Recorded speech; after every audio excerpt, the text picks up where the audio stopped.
être venu et qu'Allah subhanahu wa ta'ala accepte de vous, qu'Allah subhanahu wa ta'ala nous accepte et qu'Allah subhanahu wa ta'ala accepte nos actions dans l'intention d'apprendre et l'intention d'enseigner et dans l'intention de faire bénéficier et dans l'intention de bénéficier moi-même et dans l'intention de encourager chacun et chacune à mieux prendre ou à prendre avec force, avec résolution, le livre d'Allah subhanahu wa ta'ala et la sunna du prophète sallallahu alayhi wa sallam. On commence cette classe, Inch'Allah. نويت التعلم والتعليم والنفع والانتفاع والحث على التمسك بكتاب الله وسنة رسوله والدلالة على الخير والهدى. نسأل الله سبحانه وتعالى أن يثبتنا إياكم بالقول الثابت في الحياة الدنيا وفي الآخرة. Nous demandons à Allah subhanahu wa ta'ala qui nous donne القول الثابت, qui nous donne la parole juste, qui nous donne la bonne parole, qui nous donne une parole qui est vraie, véridique, dans cette vie et dans la vie de l'au-delà. Amin ya arhamar rahimin ya rabbil alamin. Effectivement, mon frère Sami, barakallahu fikum, comme vous avez mentionné dans votre introduction, Imam al-Ghazali, dans ses œuvres, il nous invite à bien vivre. La révivification de la science de religion, à bien vivre la bonne vie. Il nous invite au savoir-vivre. Parce que si tu ne peux pas vivre pour la face d'Allah subhanahu wa ta'ala, tu ne peux pas mourir pour la face d'Allah. Il y a des gens qui vont faire, on veut mourir pour la cause d'Allah subhanahu wa ta'ala. Avant de mourir pour la cause d'Allah subhanahu wa ta'ala, il faut apprendre à vivre pour la cause d'Allah subhanahu wa ta'ala. Parce que tu meurs dans l'état où tu as vécu. Et tu seras remis, et ta vie te sera redonnée dans l'état là où ta vie a fini. يموت المؤمن على ما عاش عليه ويحشر على ما مات عليه. Où l'être humain, il vit, il meurt dans l'état où il a vécu. C'est plus long que ça. يشيب على ما شب عليه ويشيب على ما شب عليه. Si tu étais dans un état dans ta jeunesse, là, tu as une plus grande chance de vieillir dans cet état. Et si tu vieillis dans un état, donc si tu passes ta vie dans un état, tu vas mourir dans cet état-là. Il n'y a pas une métamorphose qui va se passer. Donc si tu n'apprends pas à vivre pour la cause d'Allah subhanahu wa ta'ala, tu ne peux pas mourir pour la cause d'Allah subhanahu wa ta'ala. Il faut qu'on apprenne à vivre pour la cause d'Allah subhanahu wa ta'ala. Et c'est ça la vérification de la science de religion. Qu'Allah subhanahu wa ta'ala nous donne tawfiq. Amin ya arhamar rahimin ya rabbil alamin. Et qu'Allah subhanahu wa ta'ala nous donne fatah, nous donne cette ouverture dans la science. Amin ya arhamar rahimin ya rabbil alamin. Barakallahu fikum encore pour être venu. Inch'Allah, je dirai à ces amis de continuer là où nous avons arrêté l'autre fois. Bismillah. Naam, bismillah.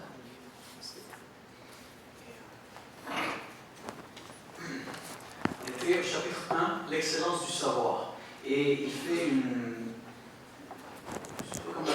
prend tous les versets du Coran qui parlent de l'excellence de connaître, du savoir. Donc, on était rendu à celui-là. Tel verset. Donc, telles sont les paraboles que nous proposons aux hommes, mais ne les comprennent que ceux qui savent. Un autre verset. Quand leur parvient une nouvelle rassurante ou alarmante, ils la diffusent. S'ils l'avaient rapportée aux messagers et aux détenteurs de l'autorité, ceux d'entre eux qui s'efforcent de réfléchir auraient su à quoi s'en tenir. Fin du verset, Ghazali dit. Dieu ramène le jugement des événements à la réflexion des détenteurs de l'autorité qu'il élève au niveau des prophètes par la capacité de dévoiler le jugement de Dieu. Verset. Ô fils d'Adam, nous vous avons doté de vêtements pour couvrir votre nudité, ainsi que des parures. Mais le meilleur vêtement est la crainte révérentielle du Seigneur, taqwa. Ghazali dit, selon certains commentaires, l'expression vêtement signifie ici le savoir. Parure désigne la certitude. Et le vêtement de la crainte révérentielle indique la pudeur. Allahu Akbar. Dieu révèle aussi, verset, certes, nous leur avons apporté un livre que nous avons détaillé selon une science. Selon une science. Fin du verset. Un autre verset, nous leur raconterons ce qu'ils faisaient selon une science. Fin du verset. Un autre verset, ce Coran est fait en vérité de signes évidents dans la poitrine de ceux qui ont reçu le savoir. Fin du verset. Et un autre verset, il a créé l'homme et il lui a appris à s'exprimer. Fin du verset. Ghazali dit, tous ces aspects sont mentionnés pour exposer clairement les bienfaits de Dieu. Si l'on se penche ensuite sur les traditions prophétiques, on verra que l'excellence du savoir y est amplement affirmée. Avant ça, donc, qui sont les détenteurs de l'autorité, qui sont élevés au statut juste après les prophètes, ou les amri minkum, qui sont les détenteurs et ça dit détenteur de l'autorité. Ça peut être traduit pour autorité, mais quelle sorte d'autorité ici? Autorité scientifique, l'autorité de savoir, parce que le savoir c'est une autorité et ça doit être traité comme autorité. Ça doit être révéré comme autorité. قالوا متى تصلح الدنيا أجابهم أفلاطون قال متى تفلسف الحكماء وحكم الفلاسفة. Ils ont posé la question à Platon, quand est-ce que la vie serait meilleure ou sera parfaite? C'est quoi la cité, dans ta cité idéale? Il a dit lorsque les détenteurs de l'autorité politique commencent à aimer la sagesse, à se philosopher, c'est ça la philosophie, commencent à aimer la sagesse et la chercher.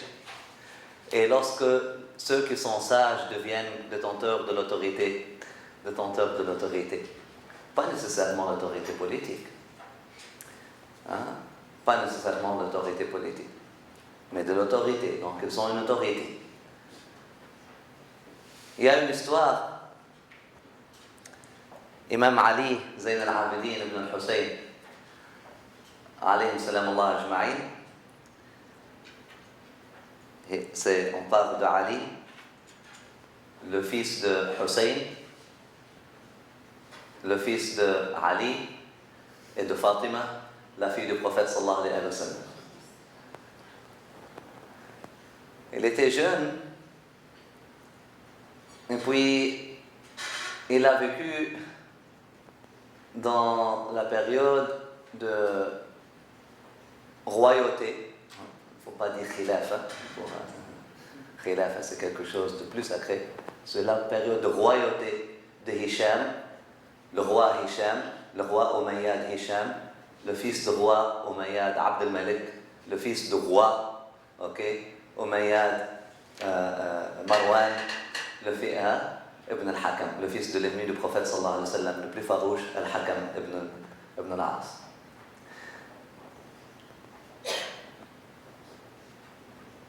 Hisham était le roi Umayyad. Donc, Al-Hakam n'était pas musulman, mais Marwan s'était converti à l'islam. Il a causé la fitna la plus dure. Jusqu'à maintenant, nous sommes en train de cueillir les férus du mal. Les férus du mal. Les férus du mal qu'un jeune homme, poussé par son orgueil, et puis avec d'autres jeunes hommes, ils l'ont causé. Effectivement, historiquement, ce sont des jeunes, un groupe de jeunes qui l'ont causé. Et puis ça a mené à tuer Sayyidina Uthman ibn Affan radiyallahu anhu wa ardah, le martyr Shahid al-Dar, le martyr chez lui, subhanallah. Et puis ça a mené après ça à toute la fitna durant la khilafa de khilafa de Imam Ali ibn Abi Talib radiyallahu anhu, etc. Et ça a mené après ça à tuer Imam Hassan, à tuer Imam Hussein, et ça a mené à ce qu'on appelle Karbala, et ça a mené à ce qu'on appelle maintenant le chiisme politique, où les gens qui veulent être avec Ahl al-Bayt, mais de point de vue hein, de point de vue politique, etc. Bon, ça va être un autre sujet. Mais Hicham ben Abd al-Malik était le roi, était le détenteur de l'autorité politique. Mais lorsqu'il est allé à faire tawaf, on parle maintenant de l'époque de Hicham ben Abd al-Malik, elle est l'époque de Sahaba? Non. Elle est l'époque de qui? L'époque de Tabi'in. Donc on parle de Qarn al-Thani. Lorsque le prophète sallallahu alayhi wa sallam il dit Khayru quruni qarni, thumma alladhi yali, thumma alladhi yali, thumma alladhi yali. Donc la meilleure génération c'est la mienne, après ça c'est la génération qui vient après moi, après ça la génération qui vient après ça la génération qui vient après. Il parle de quoi? Ça ne parle pas de tous les aspects, mais il parle de l'État. Et là on va l'expliquer. Parce que certains ils pensent que durant la dictature de Bani Umayya, l'islam était mort. Non. Parce que l'autorité politique ne signifiait rien. Les gens étaient attachés à Allah subhanahu wa ta'ala. Et puis, il avait la balance, il avait le mizan. L'autorité politique n'a pas beaucoup changé dans leur perspective. La preuve en est, lorsque Hicham ben Abd al-Malik a voulu faire tawaf. Tawaf. Circuit-bon. Ok, faire le tawaf autour de la Kaaba. Il est rentré, et là, ces soldats ont dû pousser les gens, pousser les gens, frapper quelques-uns pour qu'ils fassent de l'espace, pour que le roi Hicham ben Abd al-Malik puisse faire son tawaf. Hein? Et puis, avec ses gardes, à droite et à gauche, qui sont très distraits, lui-même il est distrait, peut-être quelqu'un va venir le poignarder, peut-être quelqu'un, le détenteur de l'autorité politique. Après, il a fini son tawaf, il s'apprêtait à sortir, il était sur la montagne de Al-Marwa, lorsqu'il a vu un jeune homme rentrer par la porte de Salah. Dès le moment qu'il rentrait, dès le moment que les gens l'ont vu, ils ont commencé à faire de l'espace pour lui. Ils ont commencé à faire de l'espace pour lui. Donc ils ont libéré le chemin pour lui. Et puis tous les gens étaient comme ça. Et lui il passait, il a fait son tawaf, il a embrassé le Hajar al-Aswad, la pierre noire, il a prié ses 2 rak'at. Après ça les gens étaient... Après, lorsqu'il a fait Assalamu alaikum, toute la Kaaba, tous les pèlerins étaient déjà assis en cercle autour de lui en attendant qu'il fasse ses doigts pour dire Amin après lui. Imaginez le mot. Et là, Hicham, il a dit, c'est qui cet homme-là? Il y avait un poète à côté de lui, il a dit, tu le connais pas, Hicham? Ah, non, ça doit être quelqu'un. On passe. Il a voulu juste fouiller. Et là, le poète Farazdak lui a dit, tu le connais pas? Ça ne lui fait pas du mal si toi tu le connais pas. La maison le connaît. La maison d'Allah le connaît. Le Batha le connaît. La montagne de Safa le connaît. Le Marwa le connaît. Et la poussière le connaît. Tout le monde le connaît. Si toi tu ne le connais pas, ça lui fait pas du mal, Hicham. Subhanallah.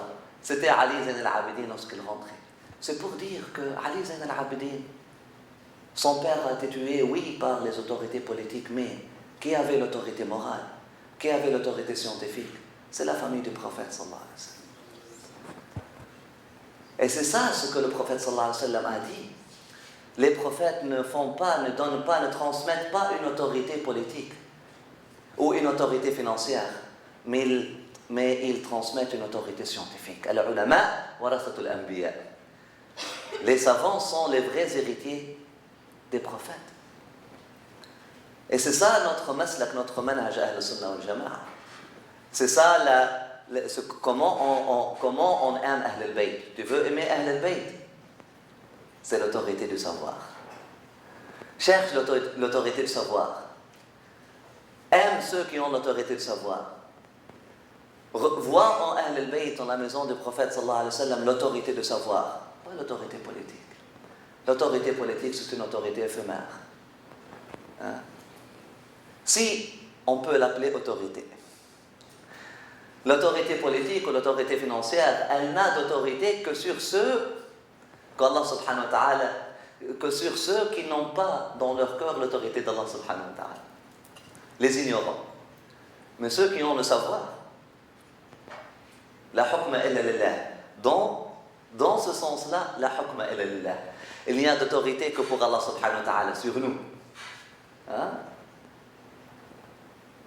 Sur nous, il n'y a d'autorité que l'autorité d'Allah subhanahu wa ta'ala.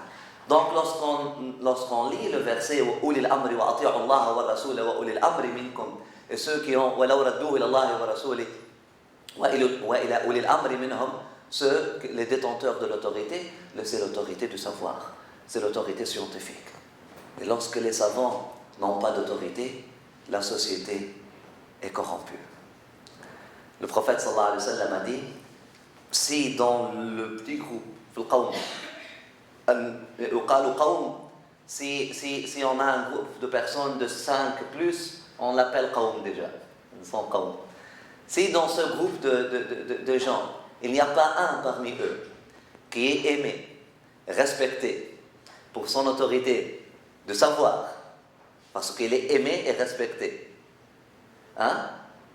Mustasharun yastashirunahu fi amri dinihim. Et puis ils les consultent pour les questions de leur religion. Fasuda alayhim amruhum. S'il n'y a pas quelqu'un qui est comme ça dans un groupe, ce groupe-là est corrompu.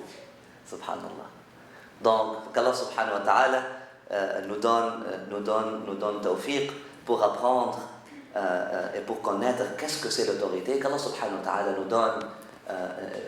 nous donne le tawfiq, le succès de donner autorité à ce que Allah subhanahu wa ta'ala a donné autorité.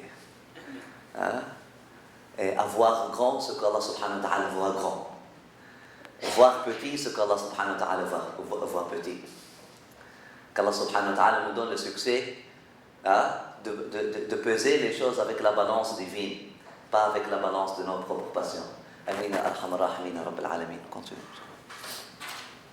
Si on se penche ensuite sur les traditions prophétiques, donc les hadiths, on verra que l'excellence du savoir est amplement affirmée.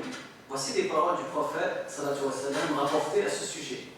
Il a dit: celui à qui Dieu veut du bien, il le rend savant dans la religion et lui inspire le droit chemin. Fin du hadith. Un autre hadith: les savants sont les héritiers des prophètes. Razali dit: et on sait qu'il n'y a pas de degré supérieur à la prophétie, ni d'honneur supérieur à l'héritage de ce degré. Le même hadith mentionne: tous les habitants des cieux et de la terre demandent pardon pour le savant. Fin du hadith. Razali: peut-il exister une position supérieure à celle d'une personne pour laquelle les anges des cieux et de la terre demandent pardon pendant qu'ils se consacrent à une autre tâche? Notre hadith: la sagesse ajoute de la noblesse aux nobles et élève l'esclave jusqu'au degré des rois. Et élève l'esclave jusqu'au degré des rois. Fin du hadith. Razali. La sagesse, c'est la sagesse de Sayyidina Youssef qu'il a élevé au degré des rois. Joseph.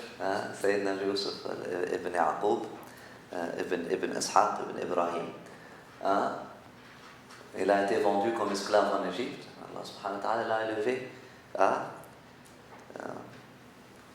à travers la sagesse. Et élève l'esclave jusqu'au degré des rois. La sagesse ajoute de la noblesse aux nobles et élève l'esclave jusqu'au degré des rois. Encore, les détenteurs de l'autorité politique à l'époque omeyyade, ils n'aimaient pas particulièrement deux personnes, Abdullah bin Mas'ud et Anas bin Malik. Ils étaient serviteurs du prophète sallallahu alayhi wa sallam. Ils étaient les serviteurs du prophète sallallahu alayhi wa sallam. Et puis, lorsqu'ils n'aiment pas l'opinion de Sayyidina Anas, Sayyidina Abdullah bin Mas'ud, il commence à dire: il n'est qu'un serviteur. Il n'est qu'un serviteur, ce n'est qu'un khadim. Mais les gens donnaient beaucoup plus d'autorité à Abdullah bin Mas'ud, qui physiquement était très limité, et encore était le serviteur du prophète sallallahu alayhi wa sallam, mais c'était lui vraiment le détenteur de l'autorité. Et Sayyidina Anas bin Malik, pour ceux,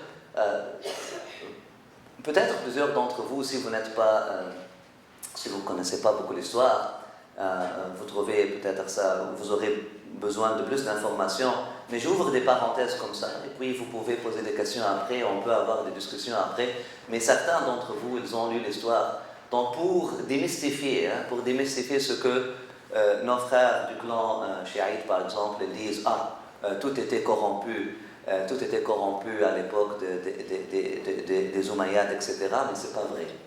C'est pas vrai. C'est pas parce que les rois étaient corrompus que les choses étaient corrompues. Par exemple, Sayyidina Anas bin Malik, Sayyidina Anas bin Malik a choisi de vivre. Et celui qui a vécu, c'est celui le sahabi, le compagnon qui a vécu le plus longtemps. Le plus long. Le compagnon qui a vécu. Il a choisi de vivre avec les tyrans. Il a choisi de vivre avec Marwan, avec son fils. Il a choisi de vivre avec les tyrans des Umayyads. Pour qu'ils ne puissent pas changer la religion. Et puis ils ont voulu changer la religion. Les rois de Bani Umayya, ils ont voulu changer la religion. Mais grâce à Anas bin Malik, et grâce à Abu Huraira, et grâce à ces gens-là, parce que quelqu'un qui lit l'histoire, ces compagnons du prophète, ils n'ont pas choisi d'être dans le clan de Ali, alors qu'on sait bien que Ali ibn Abi Talib, c'est lui qui avait l'autorité politique, du savoir, mais celui aussi qui avait le droit à l'autorité politique, c'était lui le khalife légitime. On sait très bien, on est d'accord, c'est la aqidah de al-Sunnah wal-Jama'a, c'est pas une question de khilaf. Ce n'est même pas une question d'ijtihad ou de khilaf. Que les Umayyads sont des usurpateurs du pouvoir, on le connaît très bien, ok? Mais tu trouves des jeunes poussés par leur passion comme ça. Tu sais, Abu Huraira, il était toujours à côté de Yazid, il était toujours à côté. C'est-à-dire qu'il était hypocrite ou quelque chose, où il était l'ennemi de la famille du prophète. Non, c'est pas vrai. Ces compagnons-là étaient les savants. Et par décret du prophète sallallahu alayhi wa sallam, le prophète sallallahu alayhi wa sallam, avant de mourir, il leur a dit qu'est-ce qui va se passer. Et puis il a donné à chacun sa place. Et puis il a dit à ses compagnons comme Anas bin Malik et Abu Huraira, lorsque les gens vont se diviser, 2 clans, soyez avec le clan de Batil. Soyez avec le clan des usurpateurs. C'est pas pour les aider avec votre pouvoir, non. Pour atténuer leur... Pour atténuer leur corruption. Ça, c'est la sagesse prophétique. Et ça, c'était la sagesse des Sahaba après ça. C'était la sagesse de Abu Huraira. Imaginez si les Umayyads avaient toute la liberté. Il n'y avait pas de savants avec eux. Et tous les savants étaient dans le clan vaincu, politiquement. Et puis le clan des vainqueurs politiques était purement constitué des hypocrites ou constitué des politiciens qui n'ont pas de savoir, etc. Qu'est-ce que serait passé? Qu'est-ce que serait passé? Ça serait passé à l'islam exactement qu'est-ce que s'était passé pour le christianisme à l'époque de Constantin. Le roi Constantin avait le succès pour changer la religion du Christ, que la paix soit sur lui. Pourquoi? Parce que les savants n'étaient pas autour de lui. Parce que tous les savants étaient ses ennemis. C'était très facile d'exterminer tous les savants et puis de laisser tous les ignorants autour de lui. Donc il a pu, le roi Constantin, changer la religion de Christ et puis donner et mettre des choses et introduire des points qui ne sont pas de la vraie religion du Christ, que la paix soit sur lui.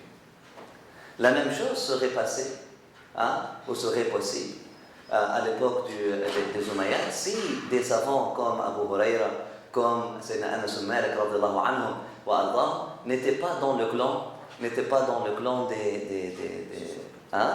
de ces usurpateurs-là. Parfois, il y a une sagesse. Parfois, il faut être avec c'est pas être avec le mal, mais ne pas les laisser seuls. ne pas les laisser à eux-mêmes. Parce que si tu les laisses à eux-mêmes, ils peuvent, leur mal va augmenter. Wallahu a'lam. Bismillah. Non, la sagesse ajoute de la noblesse aux nobles et élève l'esclave jusqu'au degré des rois. Ghazali dit, si le prophète sallallahu alayhi wa sallam, annonce par là les fruits récoltés dans cette vie, il est clair que l'au-delà est meilleur et pérenne. Notre hadith, il existe deux caractéristiques que l'on ne trouve pas chez l'hypocrite. Être agréable à voir et comprendre les principes de la religion. Fin du hadith. Donc, il existe deux caractéristiques que l'on ne trouve pas chez l'hypocrite. Être agréable à voir et comprendre des principes de la religion. Qui peut être en désaccord avec ce principe? On le lit de nouveau. Il existe deux caractéristiques que l'on ne trouve pas chez l'hypocrite. Être agréable à voir, on ne parle pas physiquement, même s'il est le plus beau physiquement, et comprendre les principes de la religion. Est-ce qu'on peut être d'accord que c'est un savoir universel? Est-ce qu'on peut être d'accord? Est-ce qu'on peut tous être d'accord sur ça? Est-ce qu'il y a quelqu'un qui ne trouve pas ça comme une vérité presque absolue? Je vais vous introduire à une autre notion qui m'a été posée. La sœur qui m'a posé la question n'est pas ici, mais on va répondre à la question. J'ouvre une autre parenthèse pour répondre à une question très sensible. Et je suis certain que des gens, peut-être, on vous parle de Ghazali, et que le Ghazali, par exemple, il fait recours à des hadiths, à des paroles prophétiques qui n'ont pas d'autorité, c'est-à-dire qui ne sont pas authentiques. Ok? Et puis, que le Ghazali, il utilise des hadiths qui sont daïf, qui sont faibles ou qui sont fabriqués. Ok? Qui a entendu parler de ça? Levez vos mains très haut. Qui a entendu parler de ça? Ok, pas mal de gens. Qui a été découragé par ses amis pour venir à cette classe-là à cause de ça? Levez vos mains très haut. Au moins, Masha'Allah. C'est pas mal de choses. Donc les autres qui ne sont pas ici, peut-être c'est à cause de leurs examens, ce qui est 99% de probabilité, mais aussi peut-être ils étaient.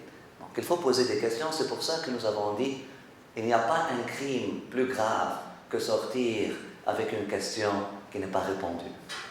Là, c'est ta responsabilité à toi. Si tu as un questionnement, tu lèves ta main et tu poses la question.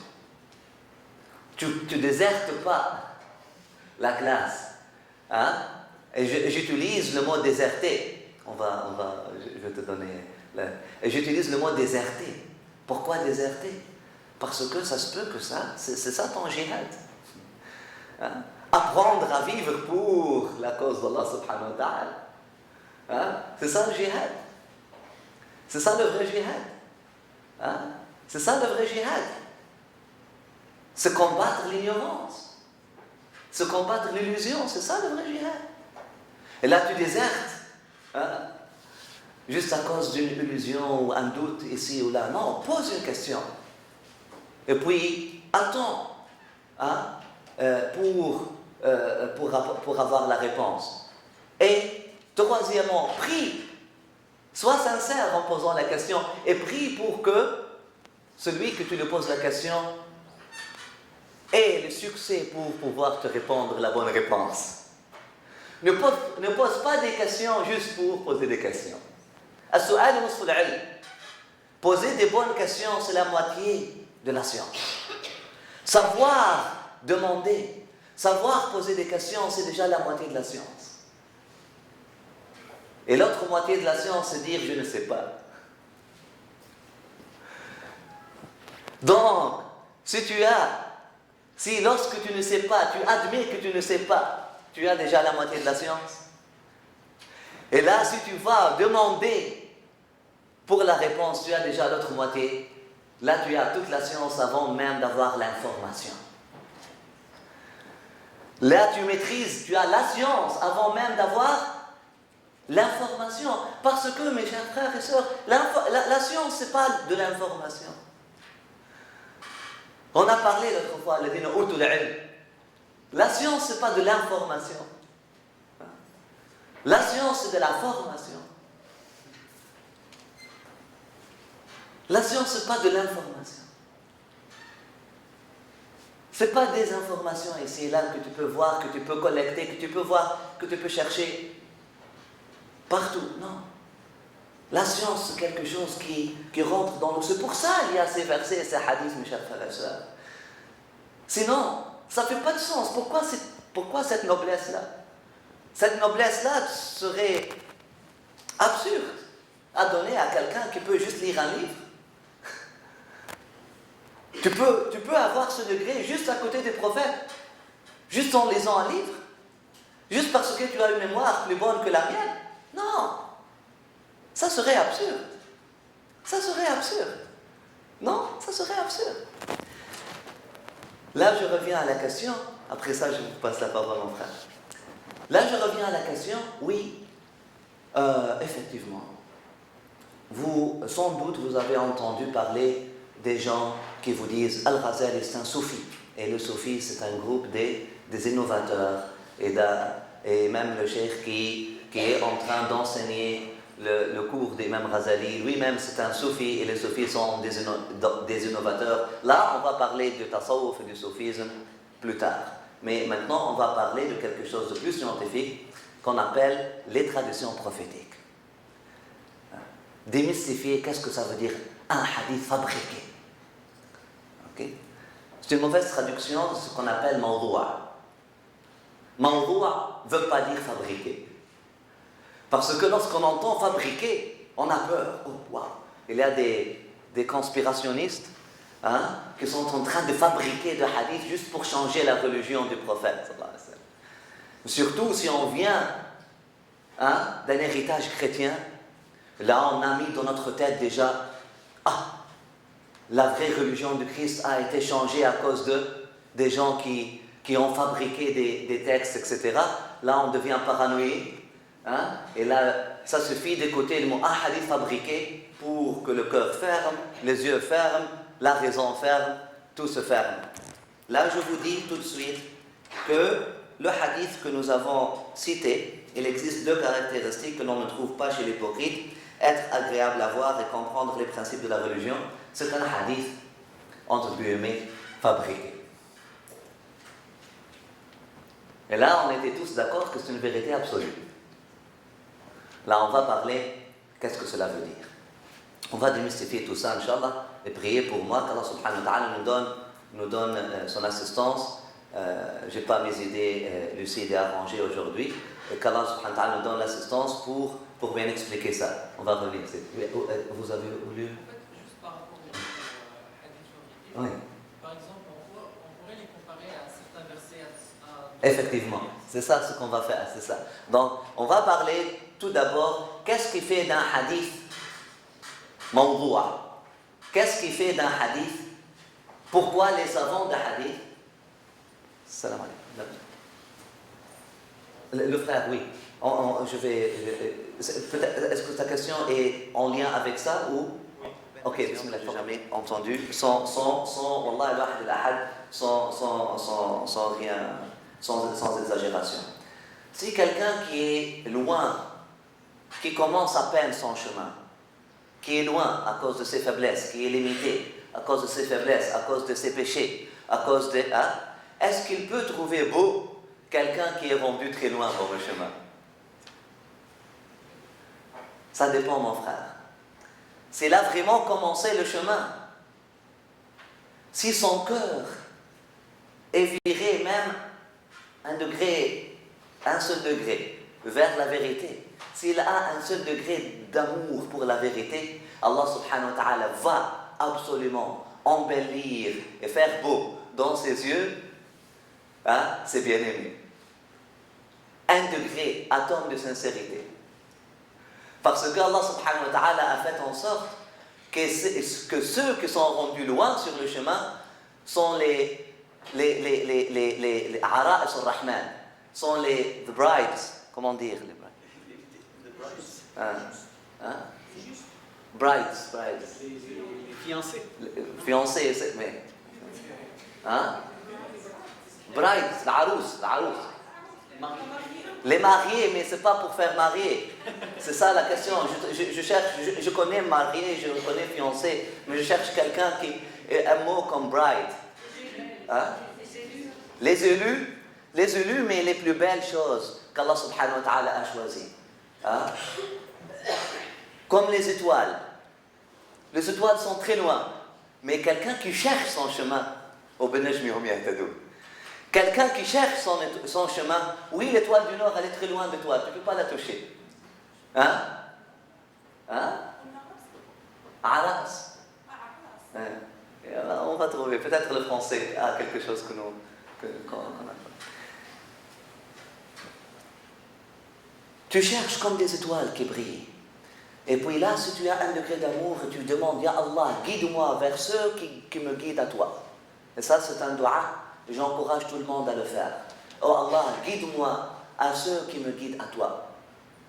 Oh Allah, guide-moi vers ceux qui me guident à toi. Parce que, pourquoi on ne dit pas Allah, guide-moi vers toi directement? Oui, Allah, guide-moi vers toi directement. Mais on sait tous que dans notre vie, il y a quelque chose qu'on appelle wasila. Il y a, pour aller d'ici à là, tu te prends ta voiture. Et on sait tous qu'on est guidé. Veut pas, on ne veut pas, on est guidé vers des êtres humains. Ou bien qui nous éloignent d'Allah subhanahu wa ta'ala, qui nous font éloigner d'Allah subhanahu wa ta'ala, ou bien ils nous font rapprocher d'Allah subhanahu wa ta'ala. C'est pour ça que le prophète sallallahu alayhi wa sallam nous a enseigné ce dua. Oh Allah, guide-nous vers ceux, ou à ceux, vers ceux qui nous guident à toi. Et le dua du prophète sallallahu alayhi wa sallam, et là je vous l'enseigne, Inch'Allah en arabe, pour répondre à la question. Allahumma inni as'aluka hubbak. Allahumma inni as'aluka hubbak. Wa hubba man ahabbak. Wa hubba al-amal alladhi yuqarribuni ila hubbik. Waj'al hubbaka ahabba ilayya min kulli shay. Tu peux le traduire s'il est simple? Allahumma inni as'aluka hubbak. Je cherche, oh Dieu, je cherche ton amour. Je te demande ton amour. De me donner ton amour. Wa as'aluka hubba man yuhibbuk. Fais-moi aimer par ceux qui t'aiment. Fais-moi aimer par ceux qui t'aiment. Mais les deux. Fais-moi aimer ceux qui t'aiment. Fais-moi aimer par ceux qui t'aiment, mais fais-moi aimer ceux qui t'aiment. Fais embellir dans mes yeux le haqq et les gens de haqq. Amin ya arhamar rahimin ya rabbil alamin. Effectivement, mon frère, ceux qui sont loin dans le chemin, qui viennent de loin, Allah subhanahu wa ta'ala, s'ils sont sincères, Allah subhanahu wa ta'ala va embellir dans leurs yeux absolument ceux qui sont rendus très loin. Et c'est comme ça que la religion continue. Ça a toujours commencé avec quelqu'un qui est rendu très loin, qui prend la main avec quelqu'un qui vient de très loin. Et là, subhanallah, celui qui vient de très loin se rend très loin. Et là, comme ça, et c'était toujours comme ça. Et c'est ça là, c'est comme ça qu'Allah, c'est dans ce cadre-là qu'Allah subhanahu wa ta'ala a voulu que son savoir sacré se propage et se transmette. Mal'ounatun ad-dunya wa ma fiha illa min dhikrillah wa 'alim muta'allim. Cette vie d'ici-bas et tout ce qui est dans cette vie, on parle de la vie mondaine, on parle du monde, on ne parle pas de la vie. On parle du monde, des choses mondaines, des choses illusoires. Tout est illusoire, tout est éphémère, vide du bien. C'est ça le sens de mal'oun, c'est pas cursed, c'est pas mal'oun, il n'y a pas du bien là-dedans, sauf le dhikr d'Allah subhanahu wa ta'ala, le rappel d'Allah subhanahu wa ta'ala, et cette bonne relation, et la relation qui existe entre quelqu'un qui sait, et quelqu'un qui pose une question qui est muta'allim. C'est très sacré, subhanallah wa alim. Donc, Qu'est-ce qui fait d'un hadith? On revient à une question scientifique. Je suis certain que il y a ceux qui viennent de très loin. Ils viennent pour quelque chose, pour bouger leur cœur. Vous allez trouver ça, Inch'Allah, restez. Soyez pas impatients si on parle des choses qui vous semblent très, très compliquées. Il y a des gens qui viennent des études islamiques, qui sont déjà rendus très loin dans l'information. Soyez patients, peut-être vous trouvez qu'on parle des choses trop simples pour vous. Inch'Allah, on vient avec la bonne intention. Allah subhanahu wa ta'ala va nous prendre par la main, chacun à son niveau, Inch'Allah, et chacun va trouver quelque chose qui va Inch'Allah, rassasier sa faim, Inch'Allah, et satisfaire à son besoin. On va essayer de simplifier les choses qui sont difficiles, et puis d'approfondir les choses qui sont rendues simplistes, trop simplifiées dans les esprits de quelques-uns. Bon, qu'est-ce qui rend, une question scientifique, qu'est-ce qui rend un hadith classifié par les ulama, par les savants de hadith, fabriqué? Bon, on commence on a dit on doit refuter le terme fabriqué parce que ce n'est pas une bonne traduction. On doit dire mawdou'a. Mawdou'a, c'est-à-dire mis à l'écart. Mis à l'écart. Mis à l'écart, c'est-à-dire sanad ou mawdou'a, c'est-à-dire, ça veut dire mis à l'écart, mais ça veut aussi dire que, vous voyez ça? Ok. Là, cette bille vous rend à cette bille, vous rend à cette bille, vous rend à cette bille, vous rend à cette bille. À travers quoi? À travers cette corde. Cette corde-là s'appelle sanad. Sanad, une chaîne de transmission. Là, la corde est cassée ici. Et nous avons 3 billes qui manquent. Par exemple. Hein? Là, on les remplace par 3 billes qui sont rouges. Hein? Là, on dit la chaîne de transmission, elle est coupée, elle est cassée. Donc, hein? À un moment donné, les savants de hadith, ils trouvent des paroles, à 90% des cas, si pas plus, sont des paroles de sagesse universelles. Des paroles qu'on est sûr à 100% que, par exemple, un des compagnons des prophètes l'a dit.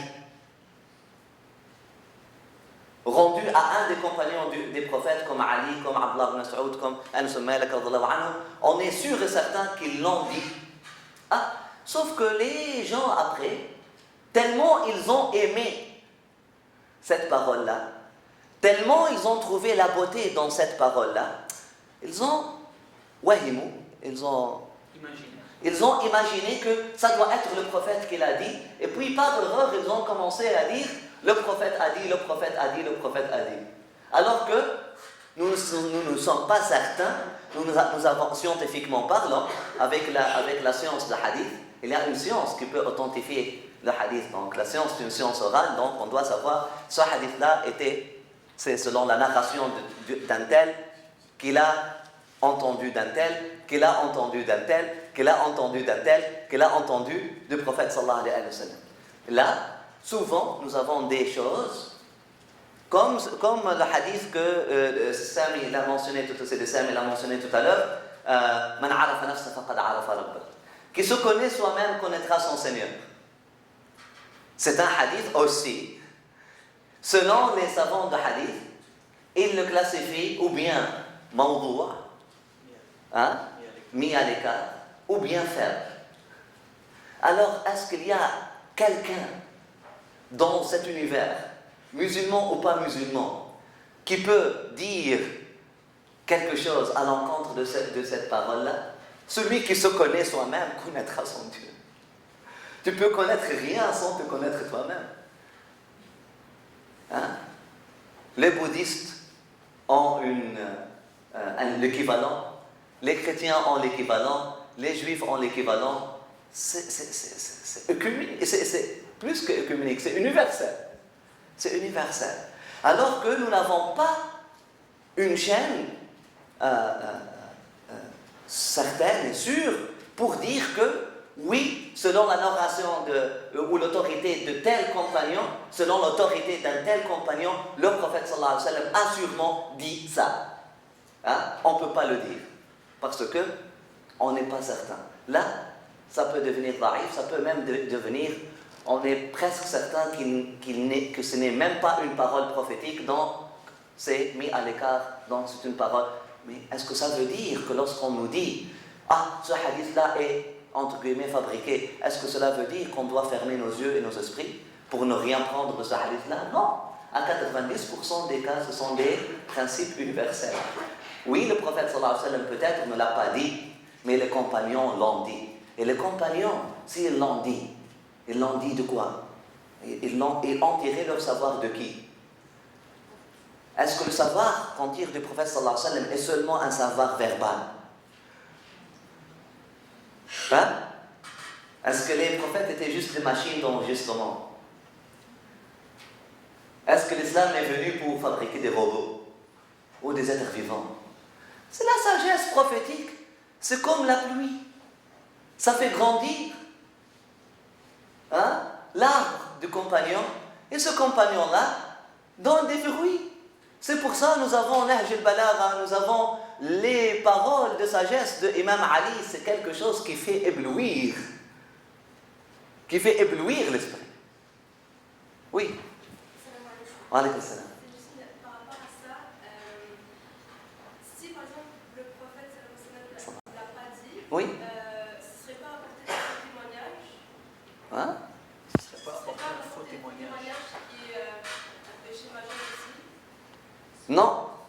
Non.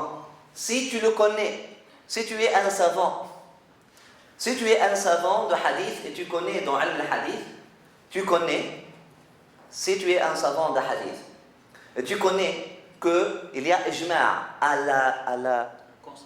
il y a un consensus entre tous les savants de hadith que ce hadith-là est mis à l'écart, est mawdoua. Je n'utiliserai pas fabriqué, ok? Vous comprenez? C'est mis à l'écart ou mawdoua. Hein? Si tu es un savant, c'est pas quelqu'un, imam d'une mosquée à un village au Maroc ou quelque chose comme ça, qui a grandi en écoutant ce hadith-là et puis il n'y a rien du mal à le dire, donc il l'a dit. Non, on ne dit pas un faux témoignage. La ilaha illallah. Man kadiba alayya muta'ammida. Si tu es un savant de hadith, tu as étudié la science de hadith, tu es une autorité, les gens et là, tu sais, et puis tu as une preuve qu'il y a un consensus entre tous les savants de hadith que ce hadith-là est mis à l'écart. On est à 99,99% certain que ce n'est pas le prophète sallallahu alayhi wa sallam qui l'a dit. Et là, tu continues à dire, le prophète a dit, là, ça va être un faux témoignage. Mais tu peux l'utiliser en disant, il a été reporté, il a été dit. Ou tu peux juste aller là où tu es sûr. Tu peux t'arrêter à Imam Ali. Pour moi, les paroles d'Imam Ali n'ont pas moins d'autorité que les paroles du prophète sallallahu alayhi wa sallam. Les paroles de Sayyidina Uthman ibn Affan n'ont pas moins d'autorité. Ce sont les élèves du prophète sallallahu alayhi wa sallam. Ce ne sont pas des gens qui se font des choses là. Ce sont les transmetteurs de l'héritage du prophète sallallahu alayhi wa sallam. Là, on ne va pas prendre cette parole-là pour des choses de aqidah, pour des choses de croyance, pour des choses de foi ou pour des choses de pratique, mais surtout dans ce qu'on appelle fada'il al-a'mal, pour ce qu'on appelle des choses générales, purification de l'âme, purification de l'esprit, encourager à devenir une meilleure personne, etc. On prend ces paroles-là. On prend le hadith da'if, prend une autorité, et le hadith mawdoua. Si on ne dit pas que c'est un hadith, on doit dire que ce n'est pas un hadith, si on a le savoir, mais on doit dire que c'est un hadith selon tel ou tel. Il y a un consensus que c'est mawdoua, et puis c'est tel ou tel compagnon qui l'a dit, ou tel sage qui l'a dit. Parfois c'est Sahl al-Tasturi, ou Al-Hassan al-Basri, ou Rabi' al-Adawiyya, ou Ibrahim bin Adham. Ça ne fait pas moins beau. Ce sont des gens qui étaient des élus d'Allah subhanahu wa ta'ala, c'était des savants. Et puis ça aura une autorité sur l'esprit. Ça a une autorité sur l'esprit. Et puis c'est une parole de sagesse.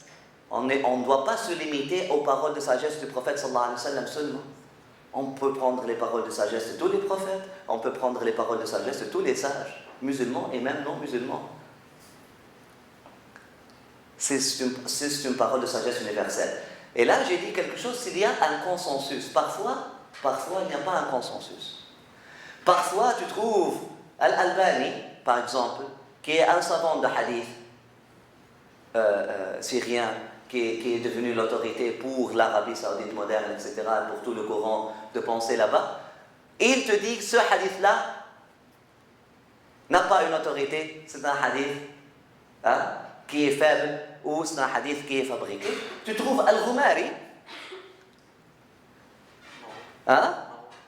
qui est un savant de hadith, qui est le plus grand savant de hadith de son époque, okay, sans exagération, qui est au Maroc, et puis qui son savoir, c'est maintenant l'Azhar, par exemple, l'université de l'Azhar, l'autorité de hadith revient toute à Al-Ghumari et Al-Kattani, et puis aux étudiants de Al-Ghumari. Tu trouves ou Al-Kattani ou Al-Ghumari, ce sont des savants de hadith marocains, qui te disent du même hadith que Al-Albani a trouvé fabriqué, eux, ils ont trouvé les billes manquées. Ils ont trouvé les pièces manquées. Donc, ils déclarent le hadith, non, pour nous c'est un sahih. Pour nous, c'est un hadith qui est sahih. Et là, dans la science de hadith, man hafidha hujjatun ala man lam yahfaz. Dans la science de hadith, celui qui trouve les billes manquées a plus d'autorité que celui qui ne les trouve pas. Celui qui sait a plus d'autorité que celui qui ne le sait pas. C'est pas le contraire. C'est pas le contraire. Vous voyez? C'est un peu... mais c'est ça, un résumé de l'affaire. Donc oui, vous allez trouver dans les commentaires, j'aurais bien aimé si c'est le commentaire ici, au lieu de juste dire le nom du livre. Par exemple, si vous allez à Tirmidhi, vous allez trouver que Tirmidhi vous dit, ce hadith-là, oui, il est dans le livre de Tirmidhi, mais ce n'est pas un sahih. Mais tu dis, ce hadith-là est tel ou tel, ou par exemple, ra'if, faible, ou mawdou', etc. Là, vous savez que ce n'est pas à cause de ça qu'on le refute. Ibn al-Qayyim, par exemple, a écrit des pages, des très belles pages, sur le hadith Man arafa nafsahu faqad arafa rabbahu. Celui qui se connaît soi-même connaîtra son Dieu. Bien que chez lui, le hadith, ce n'est pas un hadith là. Il a dit, oui, ce n'est pas un hadith. Si on dit que c'est un hadith, on est en erreur, mais néanmoins, c'est une parole de sagesse qu'on peut en bénéficier. Et puis, j'ai trouvé que tel ou tel compagnon l'a dite, et puis il a expliqué. Dans quelques pages, une très belle explication. Ibn al-Qayyim, une très belle explication, il a fait de celui qui se connaît soi-même, par exemple, connaîtra Dieu, etc. Si on peut, c'est ça donc, pour démystifier un peu cette question-là, si on vous pose des questions. Et là, on vient, si quoi que ce soit on vous dit à l'extérieur, etc., posez des questions. Posez des questions. Ne quittez pas avec des questions qui ne sont pas répondues, et qu'Allah subhanahu wa ta'ala nous aide à répondre, à donner des réponses les plus complètes que possible, ou Inch'Allah, bidnillah samir alim. Et si nous, on ne sait pas, on va poser les questions à ceux qui ont la réponse. وَاسْأَلُوا أَهْلَ الذِّكْرِ إِن كُنتُمْ لَا تَعْلَمُونَ. Le Coran nous dit, Allah subhanahu wa ta'ala dans le Coran nous dit, demandez aux gens qui ont le savoir, si vous ne savez pas, donc ne tombez pas, ne vous précipitez pas vers les assumptions ou les jugements ou les mauvais jugements ou des choses comme ça, sinon le savoir se tue de cette façon-là. Sinon on perd le savoir de cette façon-là. Qu'Allah subhanahu wa ta'ala nous guide tous, Inch'Allah, Inch'Allah, ya arhamar rahimin, ya rabbil alamin. Là, très très très brièvement, si quelqu'un vous critique le soufisme, le soufisme c'est pas un secte, Et bien que le terme soufisme, moi je ne l'aime pas, parce que isme, hein? En français, Ah. ici, tout est ismé. Isme, ça veut dire idéologie. Donc, je serais beaucoup plus confortable avec une traduction tasawwuf, ou la science de purification de l'âme, ou la science de purification du cœur. At-tasawwuf, c'est une science, c'est pas un secte. Hein? Les soufis, c'est pas un secte. Et si vous trouvez quelqu'un qui vous dit les soufis sont un secte, c'est pas un secte. Il y a des sectes qui se sont appelés soufis, mais ils ne le sont pas. Ça ne veut pas dire qu'ils sont un. S'il y a un secte aujourd'hui qui s'appelle l'État islamique, ça ne veut pas dire qu'ils ont l'autorité d'être un État islamique. C'est un secte. C'est un secte satanique à 100% qui s'appelle l'État islamique. Mais c'est un secte satanique à 100% avec toutes les définitions du terme. Avec toutes les définitions du terme. C'est un secte satanique à 100%. Apocalyptique. Comme plusieurs groupes baptistes qui cherchent à accélérer le processus pour la fin du temps. C'est un secte. Il s'appelle l'État islamique, est-ce qu'on leur donne autorité? Donc, s'il y a des sectes qui se sont apparus dans l'histoire qui disent « Ah, nous sommes des soufistes » ou « nous sommes ce sont des sectes. » On ne donne pas l'autorité. Tasawwuf, ou communément, maintenant, c'est devenu, c'est rendu très... Peut-être on est... Communément, on l'appelle soufisme, c'est une science. C'est une science. C'est pas un secte, c'est pas un madhab. C'est une science. C'est la science de purification des cœurs et tu ne trouves pas un seul savant, hein? Un seul savant qui te dit quelque chose contre ça, contre cette science-là. Mais tu trouves les savants te disent il faut, hein, dans la science de tasawwuf, il faut savoir qui choisir. Hein? C'est pas toute méthode est une méthode. C'est pas tout charlatan. Tu ne peux pas prendre un charlatan dans la rue et le prendre pour maître spirituel parce que tu as vu qu'il peut changer le lait pour eau ou l'eau pour lait ou quelque chose comme ça. Mais il y a des règles scientifiques dans la science de tasawwuf, dans la science de purification du cœur. Il y a des règles partout. Comment choisir le compagnon, comment choisir son maître spirituel, comment commencer, et on vise quoi, on arrive à quoi. C'est toute une science. Tu trouves le même Razel, c'est un. Hein? D'ailleurs, dans le livre de la science, il va nous inviter vers la fin à admettre que la seule science, hein, qui est vraie, c'est la science de la connaissance d'Allah subhanahu wa ta'ala, ou la science de vérification des cœurs, afin de pouvoir connaître Allah subhanahu wa ta'ala. Donc, on ne doit pas être paranoïé, hein, des mots. Sinon, on tombe dans le piège que nos frères non musulmans à l'extérieur sont tombés dedans, plusieurs. Hein? Pas à cause de ce qu'ils voient dans les médias. Hein? Islam, islam, islam, islam, islam, islam. Ils ont tout à fait raison à avoir peur de ces démons qui s'appellent musulmans, qui sont en train de... Hein? Même leur célébration, ils font anniversaire pour la rage. Hein? Yawm al-Ghadab, l'anniversaire de la rage. Subhanallah. Hein? Des êtres enragés, des êtres en colère. Hein? On ne célèbre pas l'anniversaire de l'amour, mais on célèbre l'anniversaire de la rage. Hein? Subhanallah. Notre réalité parle. La ilaha illallah. On est rendu très loin. Qu'Allah subhanahu wa ta'ala nous protège. Qu'Allah subhanahu wa ta'ala. Moi, je ne trouve pas. Je ne dirais pas à ceux qui trouvent, qui voient les musulmans comme des êtres en colère, enragés, démoniques. Je leur donne raison. Dans les circonstances dans lesquelles on vit, hein, comment l'islam est présenté, je leur donne tout à fait raison. Mais je leur dis, demandez à Dieu de vous guider à la vérité. Je leur dis, cherchez et posez la question. Tombez pas dans les assumptions. La paranoïa ne guide à rien. Hein? Un être paranoïé va finir par tomber dans le trou. Hein? Vous allez lire des livres de psychologie sur le paranoïa. Si tu es paranoïé de quelque chose, tu vas finir par la faire. Si tu es paranoïé d'une action, tu vas finir par faire cette même action-là ou quelque chose comme ça. Subhanallah. Paranoïa, ce n'est pas quelque chose c'est pas un état normal, ce n'est pas un état sain. Donc, évitez les assumptions, évitez les paranoïas. S'il y a un terme, oh, ça me fait peur, non, ça ne doit pas te faire peur. ça me fait poser des questions. Ah, pose-toi des questions. Et puis, je préfère, mais ne laisse pas les questions entre toi et toi-même. Hein? Pose-toi des questions. Après ça, viens poser des questions, hein, à ceux qui puissent te répondre. Et ne te contente pas d'un seul, jusqu'à ce que Allah subhanahu wa ta'ala ouvre ton cœur et puis te laisse, ah, c'est ça la réponse.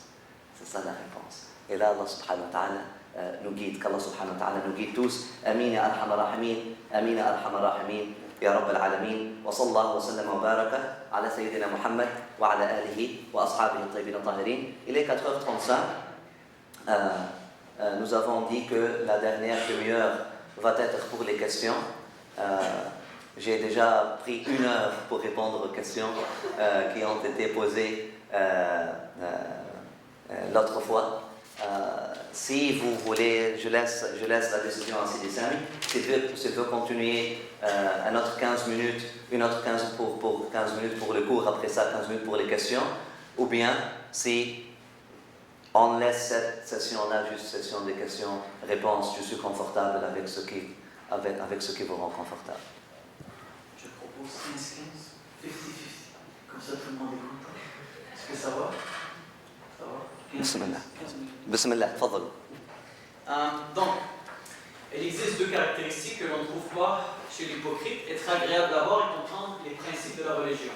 Et la Révélée dit: ne sois pas étonné, cher lecteur, par cette parole prophétique à cause de l'hypocrisie de certains savants de l'époque actuelle, car elle ne vise pas le savoir doctrinal, le fiqh, donc les règles de comment prier, les règles de l'éthique. C'est pas ça que ça vise, tel que l'on peut l'entendre communément. Nous expliquerons plus loin le sens véritable de ce terme, le fait de comprendre les principes de la religion. Donc, c'est pas juste les règles. Al-fiqh fi din. Aujourd'hui, on dit fiqh. Si tu connais les règles, qu'est-ce qui te fait perdre ton wudu? On t'appelle faqih. Faqih. Hein? En Maroc, faqih, c'est quelqu'un qui dirige la prière. Non? Al-fiqh. Faqaha en arabe, ça vient du terme de la racine faqaha. C'est le même que faqa'a ou faqa'a. Hein? Donc c'est la même racine. On dit faqaha, faqa'a ou faqa'a. Ça veut dire, hein? Ça veut dire percer. On dit faqa'a aynahu, il a percé son œil. Ok? On dit faqa'a, le jaune, on appelle un jaune vif. Asfar faqa'. Faqa'a, ça veut dire perçant. Percer aussi. Quelque chose qui perce les yeux. On dit aussi faqaha. Faqaha. Et puis cette forme-là, l'arabe, le a, ha et a, dans les dialectes arabes, souvent s'entremêlent. Et donc les 3, ça vient de la même racine. Faqa'a, faqaha, faqa'a. Faqaha, ça veut dire percer. Ça veut dire percer. Percer l'écorce pour trouver le cœur. Al-fiqh fi din. Littéralement, fiqh dans la religion, ça veut dire ne pas se contenter de l'écorce.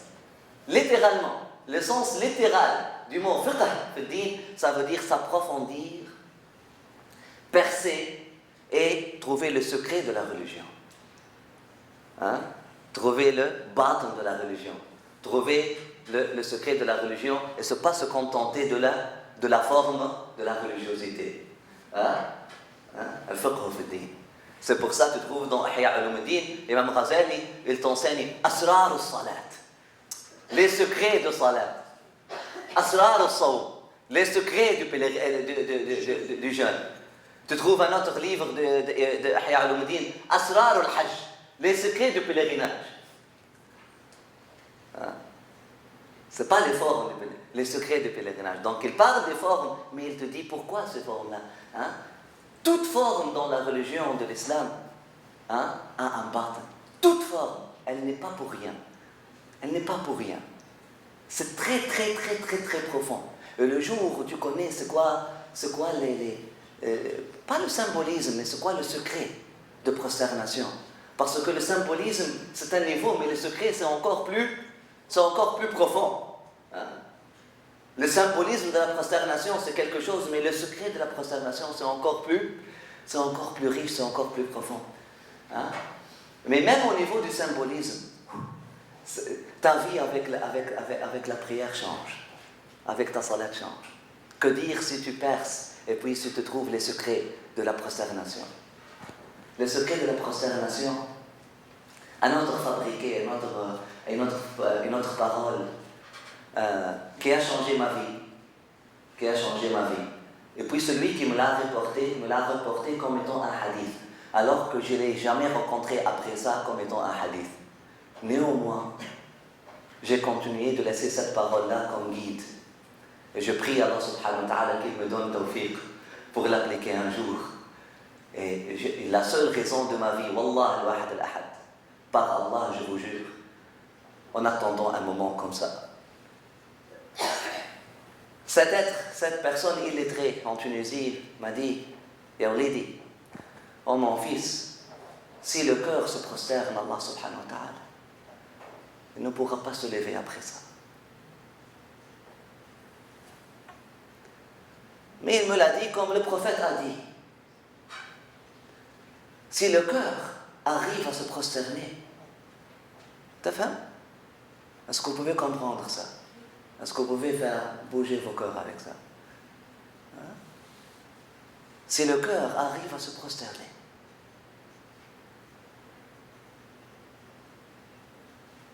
là, combien de fois tu te prosternes et tu te lèves? Comme si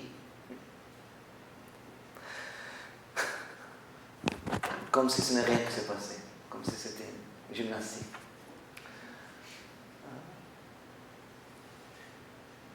Cette prosternation du corps, elle vise à faire prosterner le cœur. Et là, j'ai commencé la conversation avec cet homme-là, je lui ai dit, Sidi, est-ce que j'ai la prosternation du cœur? J'ai senti quelque chose dans ma prière, des larmes, etc. Et puis mon état a changé dans la prière. J'étais très heureux, très content. J'ai senti de l'amour envers Allah subhanahu wa ta'ala, envers quelque chose qui a changé. Je suis allé à cet homme-là, son visage brillait de lumière. Mais c'était une personne illettrée qui ne sait ni lire ni écrire. Toutes ses prières avec Qul Huwallahu Ahad. Okay? Il n'a pas une autre sourate. Le Fatiha, Qul Huwallahu Ahad. Et même le Coran, il l'appelle Coran. Ok? Mais on a dit tout à l'heure que A et A sont une mode. Ce sont des lettres.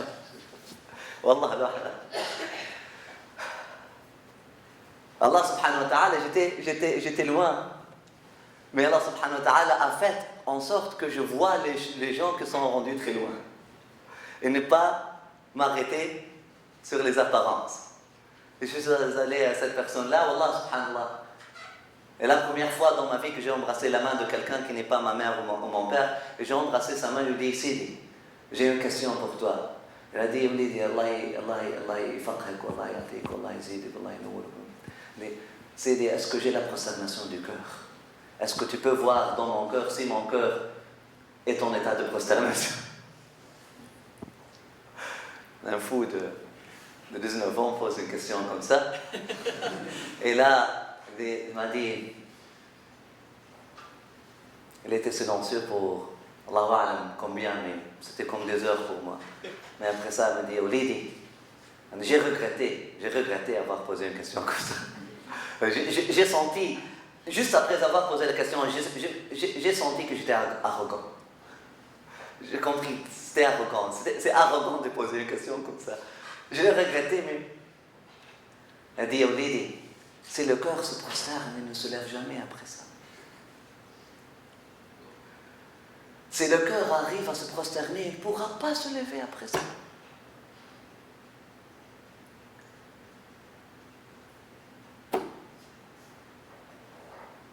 اللي حد ما كرهش وليدي.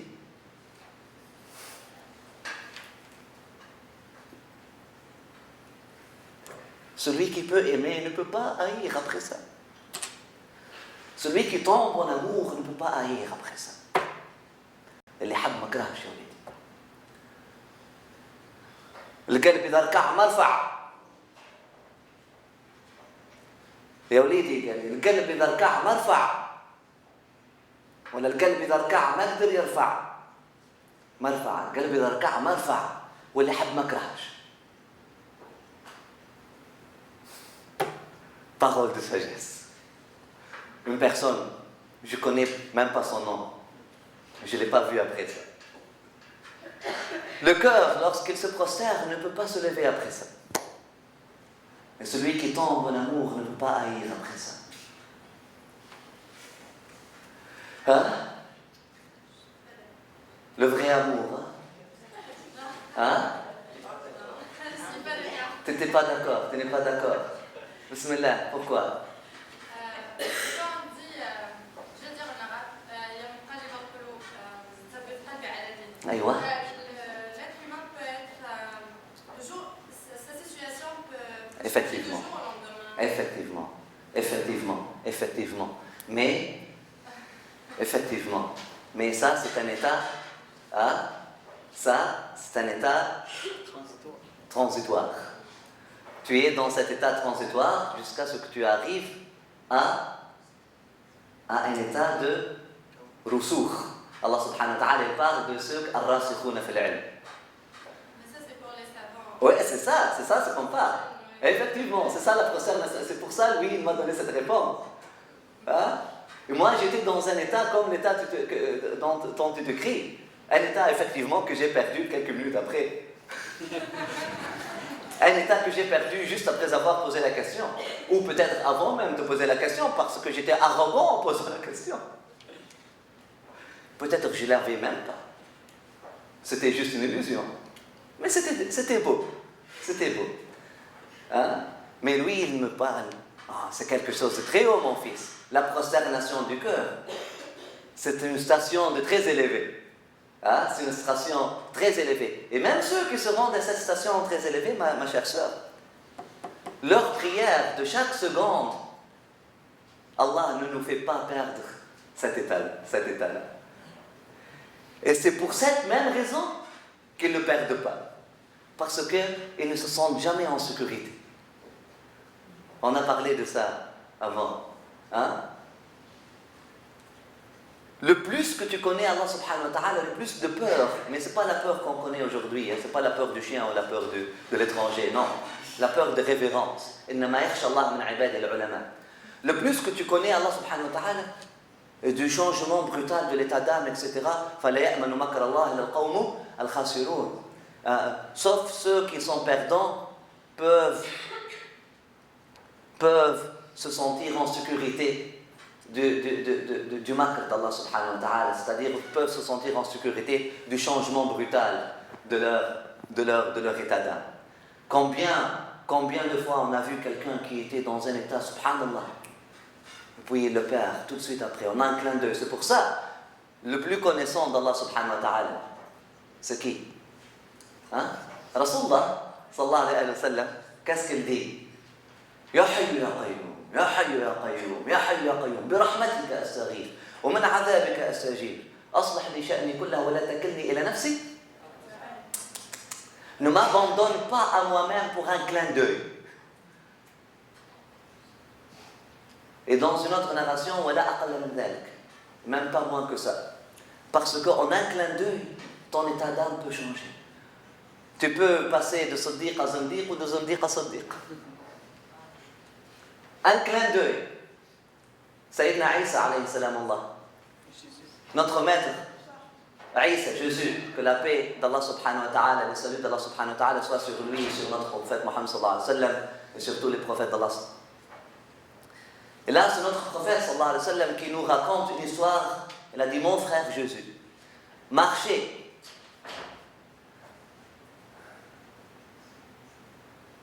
avec deux de ses apôtres, avec deux de ses compagnons, avec ses compagnons. Il a dit marcher avec ses compagnons, ou un de ses compagnons, ses apôtres. Lorsque un vendeur quelqu'un qui travaille à la banque, Morabi.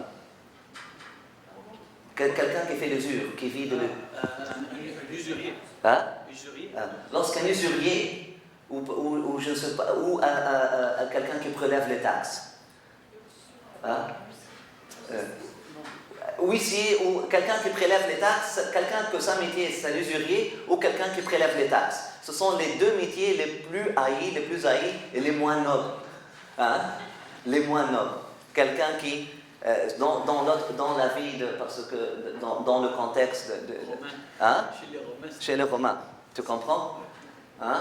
Donc quelqu'un qui est de la terre, hein? Et qui est en train d'aider les coloniaux, les Romains, pour prélever les taxes de ses propres compatriotes pour les donner aux Romains. Tu comprends?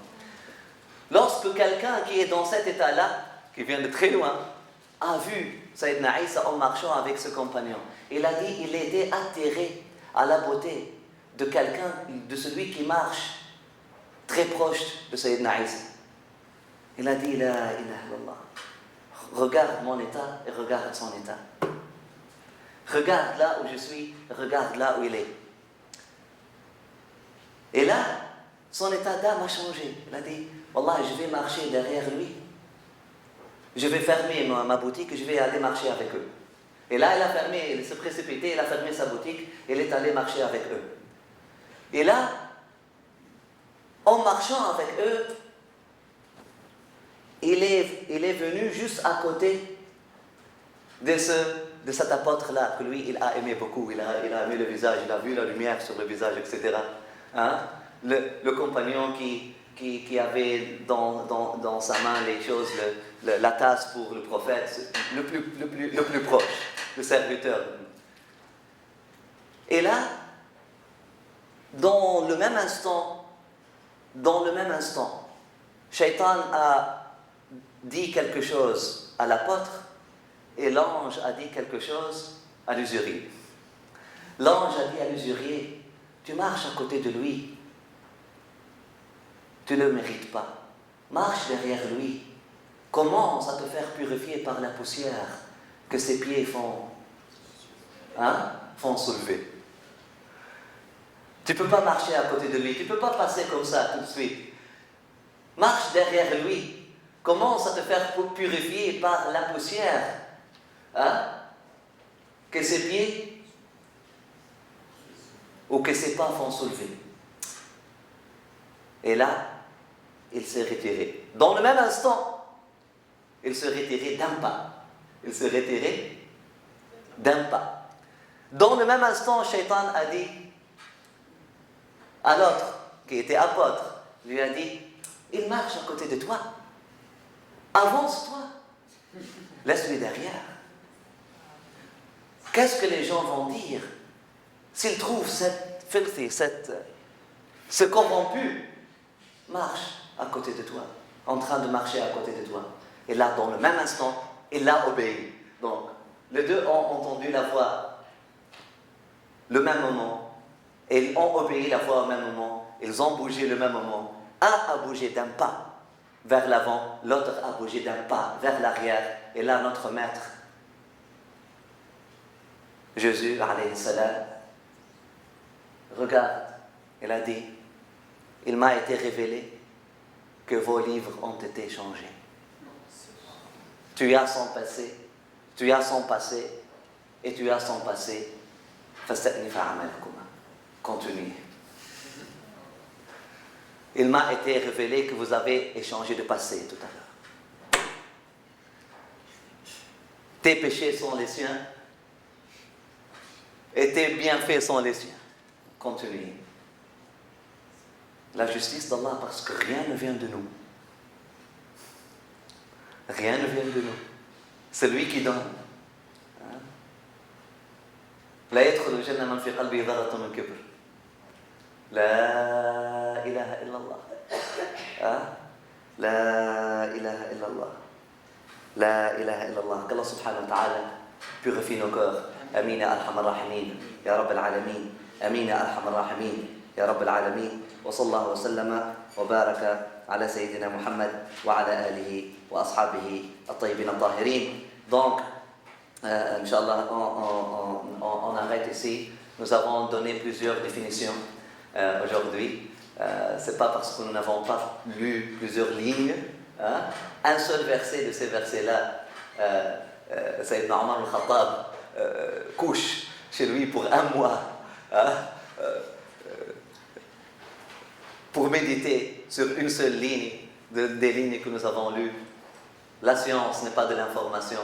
Mais alhamdoulilah, nous avons partagé plusieurs affaires, Inch'Allah, aujourd'hui. Un peu de ilm hadith, un peu de science de hadith, un peu de ci, un peu de ça. Inch'Allah, qu'Allah subhanahu wa ta'ala mette la baraka là-dedans. Et puis, on donne 5-10 minutes pour les questions, Inch'Allah. C'est Abdullah, bismillah.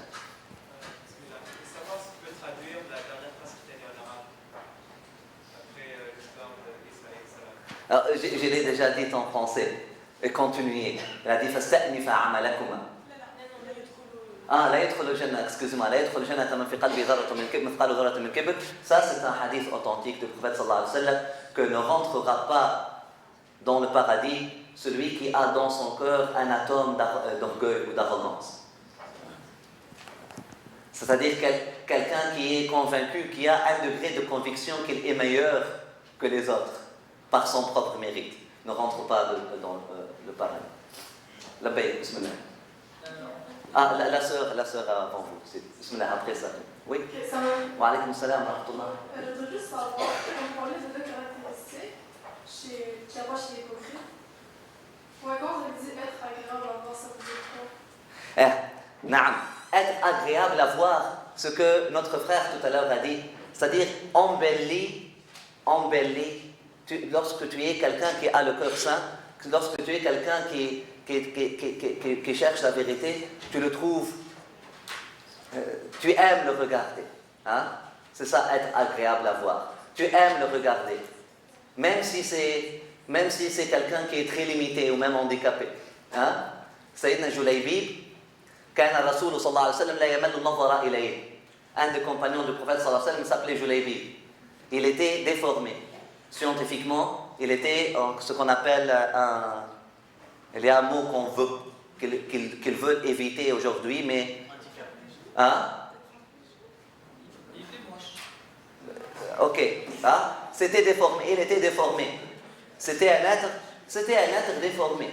Hein? Mais le prophète sallallahu alayhi wa sallam le regardait sans cesse. Et tous ceux qui sont proches du prophète sallallahu alayhi wa sallam trouvent Julaybib très beau, très agréable à voir. Hein? C'est pas la beauté physique. Hein? Une autre définition, Inch'Allah. Donc on a redéfini l'amour, on va continuer à redéfinir les choses. La beauté, c'est pas la beauté physique. C'est pas la beauté qu'on grandit avec ou qu'on fait grandir nos filles avec cette blonde qui s'appelle comment? Barbie. Avec cette Barbie. Et puis on dit à nos filles, et puis parfois nous avons une fille qui est noire, ok, si nous sommes africains, hein? Puis on lui donne, Barbie, voilà le modèle de la beauté. Et puis là, khalas. Après ça, on dit, ou on donne à une fille qui est marocaine, ou ça, qui mange du couscous, etc., donc qui est en bonne santé, et là, on lui donne, voilà le modèle de beauté. Et là, après ça, on dit, pourquoi nos filles souffrent d'anorexie? Wallahi, vous êtes en train de rire. Vous êtes en train de rire, mais ça fait pleurer. Wallahi, ça fait pleurer. Juste hier, je ne peux pas vous donner le nombre des mamans qui m'appellent parfois à 2h du matin, hein, à cause de ça, à cause de leurs filles qui ont arrêté de manger. Et puis, ils m'appellent pour faire ce qu'on appelle l'exorcisme. Ils pensent que je suis... Les gens, lorsqu'ils me voient, pensent que j'ai des choses. Je dis non, ta fille n'a pas besoin d'exorcisme. Ta fille a besoin d'amour. Ok, on va parler avec elle. Hein, on va parler avec elle. On va faire sortir le complexe de sa tête, pas le djinn de son cœur. Elle n'a pas un djinn dans son cœur. Elle a un complexe que toi-même tu l'as mis. Et les médias l'ont mis. Et les panneaux publicitaires l'ont mis. Et que nous avons contribué à ça. Pour définir c'est quoi la beauté? La beauté, oh, c'est quelque chose de physique. C'est quoi l'amour? L'amour se résume dans des actions, souriant comme ça. Il faut être, les couples, s'ils ne sont pas souriants, et puis ils ne font pas des beautés, ne font pas des photos à chaque fois, et puis ils ne célèbrent pas leur anniversaire d'amour comme ça, toujours en train de sourire comme ça. Chi, souris. Non, pas d'amour, non. Mon père aimait ma mère. Et je ne l'ai jamais vu dire à ma mère je t'aime. Mais lorsque je quittais le pays, il m'a dit, ta maman, c'est la plus grande personne dans le monde. Il ne l'a jamais caressé en public. Il ne l'a jamais embrassé en public. Il ne l'a jamais touché en public. Et même, selon nos traditions à nous, et je le dis, pour ceux qui veulent dire droit des femmes ou droit d'hommes ou droit... Parfois la tradition, parfois la culture est comme ça. Il a grandi avec un père qui donne des ordres à son épouse. Mon père, c'était un savant. Il a amélioré beaucoup de choses, mais des traces sont restées dans sa culture. Mais il aimait ma mère. Et puis lorsque ma mère est tombée malade, je l'ai entendu, pardon, elle a dit, Ya Rabbi, ne me fais pas vivre un instant après elle. Ça, c'est l'amour. Ça, c'est l'amour. Nos grands-parents, ne soyez pas illusionnés par les apparences des choses. Ce que les gens définissent, ça c'est la beauté. Non, on ne prend pas ça, c'est pas ça la beauté. Al-Jamal, Jamal al-Ruh. Al-Jamal, Jamal al-Ruh. La beauté, c'est la beauté de l'esprit. Et là, c'est ça, les gens voient agréable, ma chère sœur. C'est-à-dire, les gens trouvent en lui, voient en lui la lumière de Nour, on dit Nour, la lumière de la science, la lumière de la proximité d'Allah subhanahu wa ta'ala, parce que Allah subhanahu wa ta'ala l'a dit dans le Coran. Bien que ça a une autre interprétation. Et tu vas trouver les traces de leur prosternation sur leur visage. C'est pas ça. C'est pas la chose bleue que tu trouves quelqu'un comme il était frappé avec, il a reçu un coup de... Non, c'est pas ça. On parle pas de cette trace verte là, que les gens parfois font du maquillage pour la voir. Subhanallah, wallah al-wahd al-ahad.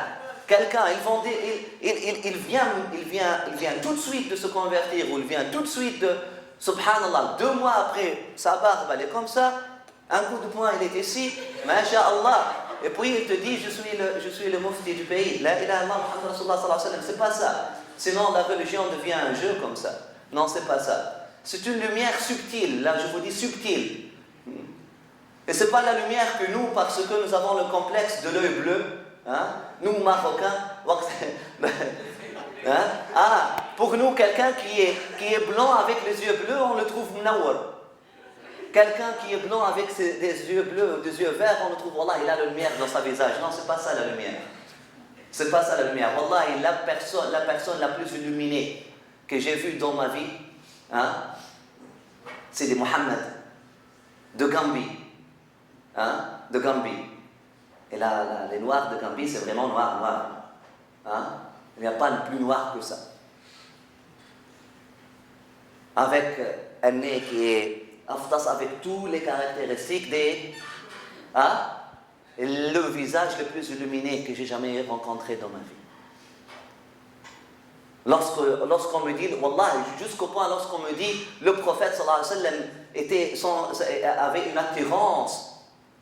Je pense à cette personne-là, je ne pense pas au film là où il doit être très comme ça, blanc, avec une barbe noire, avec... Non.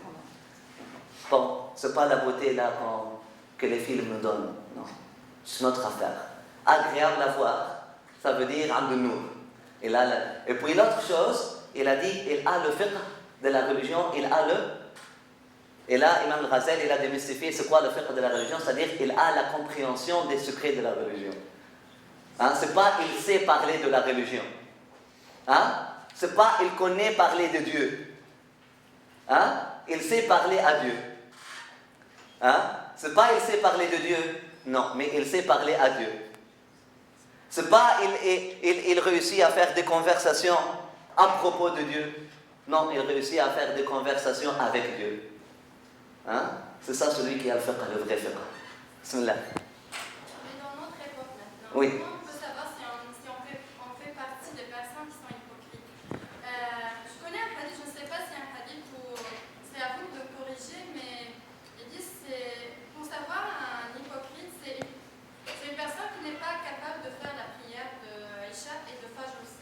non, ça c'est pas... Oui, ok. Mais Oui. dans notre époque, c'était Oui. vif, je sais Non. pas, mais. Bismillah. Jazakallah khayr. Ce hadith-là, même si on dit que c'est un hadith authentique, أثقل الصلاتين على المنافق صلاة الفجر والعشاء. Mais les savants ont dit que c'est relatif au contexte du prophète sallallahu alayhi wa sallam. C'est relatif au contexte de son époque. La salat la plus dure pour les hypocrites de son époque, sallallahu alayhi wa sallam, c'est venir à la prière de Fajr et de venir à la prière de Isha. Ça part d'un contexte bien déterminé. Hein? Donc, l'hypocrisie, ma soeur, c'est quelque chose. Et la faiblesse, c'est notre affaire. La faiblesse, c'est pas l'hypocrisie. Et là, nous avons Hanzala, un compagnon du prophète sallallahu alayhi wa sallam, qui est allé au prophète sallallahu alayhi wa sallam, et lui a dit, je suis hypocrite, ya Rasulallah. Elle dit, pourquoi ya Hanzala? Il a dit, lorsque je suis dans ta présence, je suis dans un état, et là, dès que je sors, et je trouve ma famille, je perds tout cet état-là, il a dit, c'est pas ça l'hypocrisie, ya Hanzala. Mais si vous continuez, c'est sa'at wa sa'a, Allah subhanahu wa ta'ala fait ce taqlib-là, et puis, mais si vous continuez à méditer sur ce que vous apprenez chez moi et faire le dhikr, les anges vont vous serrer la main dans les anges vont vous serrer la main dans les chemins. L'hypocrisie, la définition de l'hypocrisie, lorsque tu es sûr de toi-même que tu n'es pas musulman, tu es sûr, et là je vais m'asseoir avec eux, hein? Je ne suis pas convaincu, je vais faire semblant que je suis convaincu, et puis pour les piéger ou pour me protéger. Hein? C'est ça l'hypocrisie. Il n'y a pas un hypocrite qui ne se connaît pas qu'il est hypocrite. Il n'y a pas un seul hypocrite qui ne connaît pas son hypocrisie. C'est pas un, mais il y a des croyants qui sont qawi, il y a des croyants qui sont da'if. Wa fi kullin khayr. Al-mu'min al-qawi khayr al-mu'min al-da'if wa fi kullin khayr. Le fort croyant est mieux, wa ahab ila Allah, est plus aimé d'Allah subhanahu wa ta'ala que le croyant, que sa croyance est faible. C'est ça la définition, c'est pas fort dans le muscle, faible dans le muscle.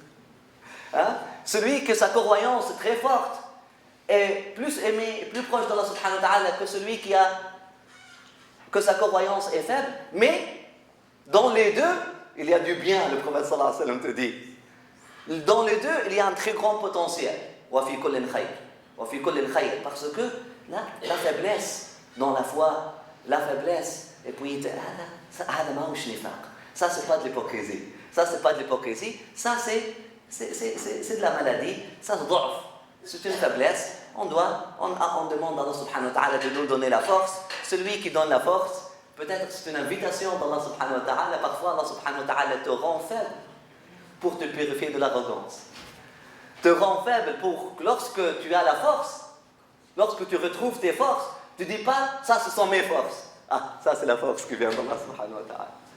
La la définition du mot musulman, la définition littérale, on est mieux d'aller à la définition littérale aujourd'hui pour comprendre et pour accepter et pour comprendre. Musulman, ça veut dire celui qui a soumis sa destinée et sa volonté et son choix à Allah subhanahu wa ta'ala. Celui qui cherche la vérité mais qui a soumis sa destinée à Dieu, à son Créateur.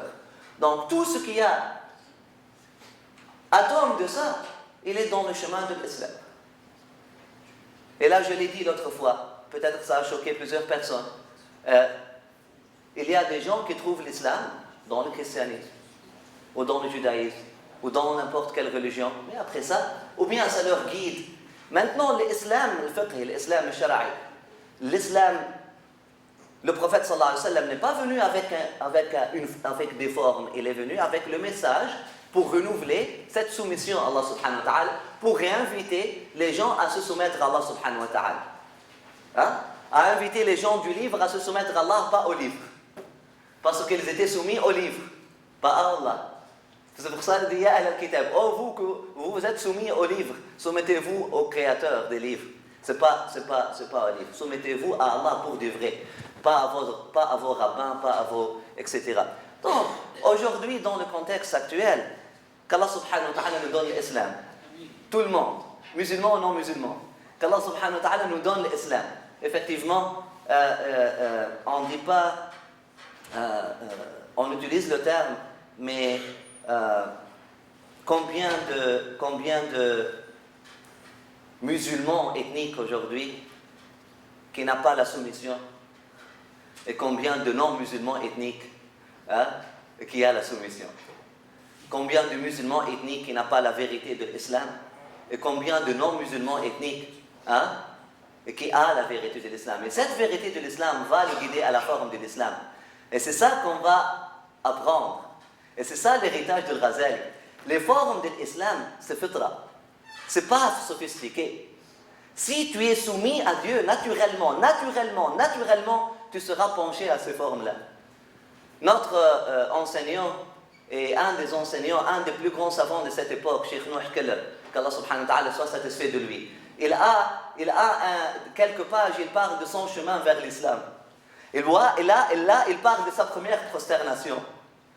Il a dit lorsqu'il était un chrétien, c'était un chrétien qui aimait Allah subhanahu wa ta'ala, qui venait d'une famille chrétienne. Il aime Allah subhanahu wa ta'ala, mais à un moment donné, il cherchait plus. Il a dit, il est allé pratiquer ce que Jésus a pratiqué, ce qui s'appelle le siyaha, aller dans la nature, s'abandonner dans la nature. Ça s'appelle comment dans la Bible? Une retraite spirituelle, mais non, c'est un voyage spirituel. D'ailleurs, Al-Masih, il s'appelle Al-Masih parce qu'il voyage beaucoup, parce qu'il fait siyaha. C'est pas le tourisme. C'est marcher dans la terre. C'est le pèlerinage peut-être, ok? Ça, un autre terme, peut-être, je vais la poser à mon frère, le prêtre, demain, il va me donner. Un randonneur. Donc, un randonneur, donc, pour apprendre d'Allah subhanahu wa ta'ala. Donc, il a voulu faire ça. Il a dit, le premier jour, lorsque, avec le coucher du soleil, il a senti quelque chose qu'il doit se prosterner. Et là, il s'est prosterné. C'est naturel. Même les formes de la prière islamique, ce sont des formes naturelles. Ce n'est pas sophistiqué, ce ne sont pas des choses sophistiquées. Malheureusement, la façon avec laquelle on les enseigne de façon déformée, donc on donne l'impression que ce sont des choses qui ne sont pas naturelles. Alors qu'il n'y a pas plus naturel que toucher l'eau avant de vouloir se prosterner. Et là, on peut parler de ça.